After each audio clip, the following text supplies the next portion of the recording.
Hi everyone, good morning. It is bright and early in the workshop, so I'm going to shoot a video for you guys this morning about stains. I love staining, and part of painting and refinishing furniture, my very favorite part is the staining. I get pure joy out of sanding a piece and seeing what's underneath when you get to that wood grain and you think there's no way I am going to cover that up with paint. I love painting furniture. But if you follow me at all, you know my signature look is kind of the paint and stain combo, which I just not only like the style, but I just love that it embraces the beauty of the piece by showing that wood grain. So we're going to talk to you today about a couple of the different brands of the stain that I have used, my favorite, and what the difference is between certain stains. So I'm going to jump right into it. I'm going to go with my number one guy here, which is the Java Gel Stain. Love, love, love. This is my very absolute favorite. Like I said, if you follow me, you would know that because almost all my pieces say done with Java Gel Stain. So when I first started, I had no clue what that was. And after I researched it, I found the company General Finishes, and the Java is a color, and the Gel Stain obviously is the type of stain that it is. It's a little thicker consistency. It has a little longer drying time, but the coverage is awesome. I usually do 2 coats, sometimes 3, depending on the project that I'm working on. That's just going to be a preference, how dark you want it to go. But I love the gel stains. They come in an array of different colors, and they are awesome to work with. So that's my number one guy. Use it all the time. Absolutely love it and would recommend it. Even for first timers. I mean, I was a first timer at one point, and I think that was one of the first stains that I used, and ever since then it's been really hard for me to branch out and try different brands. I do, but it's been hard. So that is a staple in my cabinet. It's always there. It does come in that big quart size, or for you, those of you that are just getting started, it also comes in a little half pint, which is awesome because then you don't feel like you have to put out all this money and you're not sure if you're even gonna like it. So I would recommend getting these smaller guys. These go for about $9.99 to $11.99, and the quart starts, I think, about $24.99. Now that may differ where you get it, but that's at my local woodworking store that carries it, and so that's the price point approximately. So the small one is great if you're just getting started. Now they do make General Finishes makes all kinds of different, not just gel stains. They make water-based stains, they make dye stains, they make all kinds of different stains. And so I recommend that you try the different types of stains. Now, what is the difference between a water-based and the oil-based stain? The gel stain is an oil-based stain, and this one is a water-based stain. Well, one of the major differences is the dry time. So water-based stains dry a lot faster. And so some people like that. The other thing is just the color selection is different. The consistency is different. So it just kind of depends on what you're looking for. I recommend you try both and decide which one you like better. So there's that. They also make cool wood stains like this one, which is a weathered, this is called weathered gray. And so it's just a neat, they have a lot of different lines in their stain lines, and so it's really cool to be able to mix and match, choose, select which ones work, which ones don't. But I just wanted to show you guys this one because this is something that I have used as well. And so they just have a very wide array of staining project things that you can choose from. So there's that. Now, there's also from, I think I got this at Home Depot carries this. This is the Varathane. And I heard the Shanty Chic girls talking about this on a podcast, and so of course I had to run out and get it because they talked about this. This is actually called Briar Smoke, and it's one of their most used colors. And so I said, okay, I have to go try it, and I have tried it, and I do like it. This is a thinner consistency. It took me more coats to build up the color that I wanted, but I loved the color. This particular color mimics that old weathered wood look. It doesn't have as much red tone as the Java Gel, so it was kind of a nice color to have in my cabinet to kind of pick and choose from. And I use this one, I'm starting to use this one a lot, so this is really nice.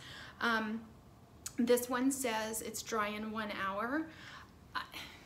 Typically, even as impatient as I can be, 1 hour is a little soon for me. So I typically give it a few hours, just because the worst thing you can do is build up stain when it's not dry. Because what's gonna happen is, if that first coat doesn't dry and you go to apply the second coat, you're gonna forever have that tacky, non-dried, stained surface, and you won't be able to dry it out. So just be patient. Staining is a process. It's a little different than painting. So with that being said, I wanted to tell you guys, when you're doing a paint and stain project, what I typically do is try to start with the stain first. That way, while I'm working on my piece and painting it, that stain's drying and curing, and I'm not having to do anything to it.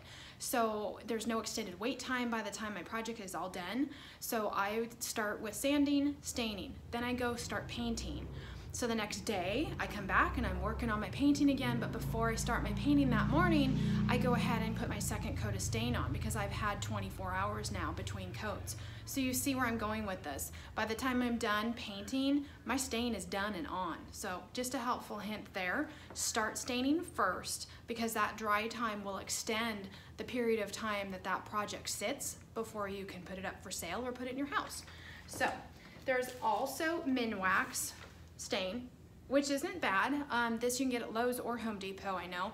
And I have used this. It's not my favorite. It is a cheaper price point. Oh, I forgot to tell you guys, the price point on the Varathane, I think for that large quart was about $15.99 or $19.99. So it's a good price point as well for the quantity that you're getting. These, I think the Minwax runs about the $9.99 to $11.99 price point. These are okay. I have used them. I have gotten asked before, do I use them? And I have, but they're not my favorite. I don't know why, I just don't care for it. It's maybe because it took so long to build up the color. Maybe it was their color selection, excuse me. I just, not my favorite. Still have it on my shelf because I don't believe in wasting anything, and I do use it on certain projects, maybe some smaller things, but if I were to choose, I wouldn't choose this one first. So not horrible, but not in my cabinet of favorites. So I just wanted to tell you guys, when you stain, you don't have to put a lot of money out for the things that you need to stain. Number one thing I would tell you to do, because stain is messy, so wear old clothes, because stain doesn't come out like paint. It is not the same. Believe me, I've ruined lots of things, so I know firsthand. The best way to get stain out of clothes is basically throw them in the trash and go get a new t-shirt. But anyway, what you want to use is, you're going to use the foam brush, or you can use the staining pads, whatever you prefer. The staining pads, I'm fresh out, so I don't have one to show you, but they're about this big, and they're a cotton white staining pad. You can get those too at the hardware store. I use either of those things to apply the stain. It's easier for me because I can dip this in my can and control the amount of stain that I put on my projects. That's why I like these. You're gonna need a bag of rags or old t-shirts. I get these also, as you can see. I need to make a run up to Lowe's because I'm almost out, but these are the bag of rags, and it just comes with all these different size rags, because you will go through a lot of those when you're staining. And these are going to be a necessity. Tack cloth. Need the tack cloth to wipe off all the lint or the dust that collects in between your coats, and make sure before you put on your next coat you've got a nice, fresh, clean, lint-free surface. So those are necessary.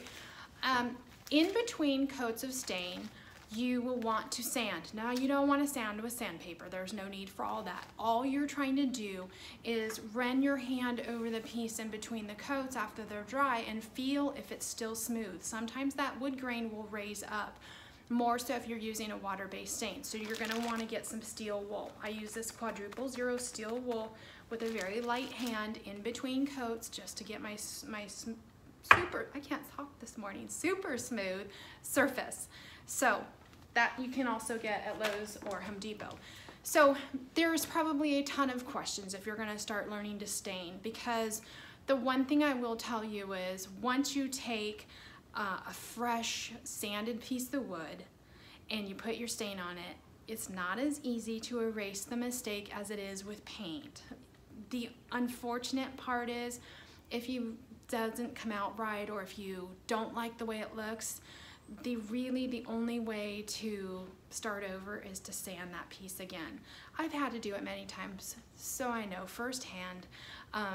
But if you have any more detailed questions, you feel free to reach out and contact me. I'd be more than happy to answer your questions or give you some other tips or pointers. Staining is a process, just remember that. It's not something that comes quickly, and you have to have a little patience, but I'm telling you, it is worth it in the end. So I'm gonna show you the raw piece of wood versus the stained piece of wood, and you'll realize what I'm talking about, how beautiful things can come out. Thanks for watching today, you guys, and I hope this was helpful to you. Have any further questions, please reach out and contact me. I'd be more than happy to help you with your next stain project. Thank you. So these are two different pieces, but I wanted to show you the difference between the raw wood right after it's sanded. So I'm gonna flip the camera and show you guys. Look at the grain on that, how absolutely beautiful that is. That is freshly sanded and ready for stain. And then I'm gonna show you guys a piece that I just finished, and this was done with the Java gel, so take a look at this. Look how beautiful that is. That is with 3 coats of Java stain. It is not done yet. I still have to put the top coat on it, but that's just a little before and after kind of thing that you can see, that I wanted you to know that it is not difficult to do, and the beauty of the wood comes through so gorgeous. Anyway, thanks again, you guys. So there's actually something I left off my video, which is uber important when you're staining, and so I wanted to add this here at the end. And that is the safety aspect of when you stain. So it's super important when you're staining that you do not throw your stain rags in the trash. You don't leave them laying around. There's certain ways to properly dispose of the stain rags. So staining rags, if left to their own device, can spontaneously combust. I'm sure some of you have read that or heard that. I've actually been to sites where that's the reason for a fire. So just make sure you dispose of properly. And what does that mean? Well, what I do is I have a bucket. It's a metal bucket, and it's got a lid that you can close down on top of it to cut that oxygen off. So, sorry. The other day I had a critter in the workshop. I think it was a lizard, so I just heard a noise and it totally freaked me out and I got distracted, because if you know me at all, you know I hate bugs, critters, anything. They're cute from afar, but don't be in my workshop. So anyway, sorry, I got distracted, a little scared, if you will. Anyway, back to what I was talking about, disposing of your stain rags. So I have a bucket, it is a metal bucket with a lid, cuts the oxygen off. Because you don't want to leave your towels, contrary to what some of you may have heard or read, you don't want to lay them out and let them dry. They can still combust. That oil is still in the rag, and it's just because it's laid out flat versus being crumpled up doesn't make a difference. You want to put them in a bucket that has a lid, and you want to add some water or keep moisture there, because if those rags or towels or whatever supplies you've used during your staining process are kept moist, they're not going to dry out and spontaneously combust. So just so I make sure I'm super clear, I wanted to add that on the end of my video, that there is definitely a safety portion of staining that you need to be aware of. If you want more details, just Google it. You can get all kinds of information about how to properly dispose of your staining rags. And then what I typically do is at the end of the week, I put them in a plastic bag. They're usually all wet with water. I put them in a plastic bag, and then they get disposed of permanently. So don't leave them laying around your garage or your house. Don't let them dry out in the sun. Put them in a bucket with a lid, keep them damp, cut the oxygen off, you'll be okay. So just wanted to add that at the end there so that I made sure I was clear about my whole process. Thanks, you guys.